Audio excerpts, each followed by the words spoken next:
Ba, tư duy chiến thuật khiến cao thủ cũng dễ mất điểm. Thứ nhất, trái tay bị đối thủ đẩy ép, liên tục phông trái tay vào một điểm sẽ rất bị động.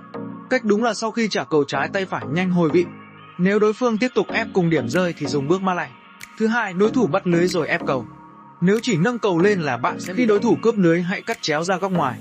Buộc đối thủ phải nâng cầu lên để tạ tấn công. Thứ ba, đối thủ đẩy cầu nhanh mà tạ đẩy ngang đối đầu.